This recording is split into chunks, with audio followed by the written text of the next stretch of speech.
Sir അന്ന് ഈ ജേർണലിസ്റ്റുകൾ എന്ന് പറഞ്ഞാൽ ഇപ്പോൾ ഡോക്ടർ, എഞ്ചിനീയർ, അല്ലെ IAS എന്നൊക്കെ പറയുന്ന പോലെ വളരെ റെസ്പെക്റ്റ് ആയിട്ടുള്ള ഒരു പ്രൊഫഷനായിരുന്നു.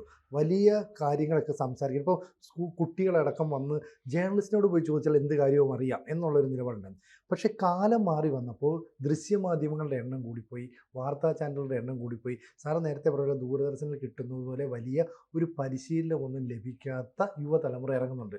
ഒരു രാഷ്ട്രീയ പ്രവർത്തകൻ്റെ അടുത്ത്, മുതിർന്ന ഒരാളുടെ അടുത്ത് എങ്ങനെ സംസാരിക്കണമെന്ന് എന്ന് പോലും അറിയാതെ തട്ടിക്കയറുന്ന ആൾക്കാരുണ്ട്. എങ്ങനെയാണ് സാറിന് ആ പഴയ കാലവും പുതിയ കാലവും തമ്മിലൊന്ന് വേർതിരിച്ച് കാണാൻ പറ്റുക?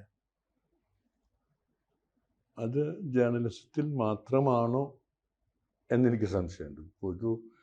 പൊതു സമൂഹത്തിൽ ഉണ്ടായൊരു മാറ്റം ജേർണലിസത്തിലും നമ്മുടെ ജോലിയിലും പ്രതിഫലിക്കുന്നതല്ലേ എന്ന് ഞാൻ പലപ്പോഴും ഈ ചോദ്യം നമ്മൾ തന്നെ ചോദിക്കുന്നു. നമ്മൾ TV കണ്ടുകൊണ്ടിരിക്കുമ്പോൾ ഇയാളെന്തിങ്ങനെ പെരുമാറുന്നത് എന്ന് നമുക്കുള്ളിൽ തോന്നുന്നുണ്ട്. ഇങ്ങനെയല്ലല്ലോ ചോദിക്കേണ്ടിയിരുന്നത്, കുറേ കൂടി മര്യാദ കാണിക്കാറുണ്ട് എന്നൊക്കെ നമുക്ക് തോന്നാറുണ്ട്. പക്ഷെ പിന്നീട് നമ്മൾ ആലോചിക്കുമ്പോൾ എല്ലായിടത്തും ഈ ഒരു മാറ്റം കാണാനുണ്ട്.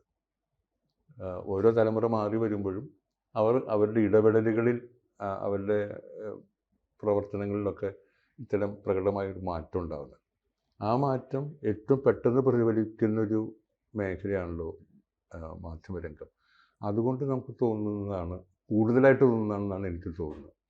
പക്ഷേ ഈ പറഞ്ഞ പോലെ, സുനിജി പറഞ്ഞ പോലെ ഒരു അച്ചടക്കക്കുറവുണ്ട്. അത് സീനിയേഴ്സ് വിചാരിക്കണം, മാനേജ്മെൻറ്റിലുള്ള മുതിർന്നവർ വിചാരിക്കണം. അങ്ങനെ വിചാരിക്കാൻ സമയമില്ല അവർക്ക്. കൂടുതൽ വാർത്തകളും വിശേഷങ്ങളും നിങ്ങളിലേക്ക് എത്താൻ ABC മലയാളം സബ്സ്ക്രൈബ് ചെയ്യുക, ബെൽ ബട്ടണും അമർത്തുക.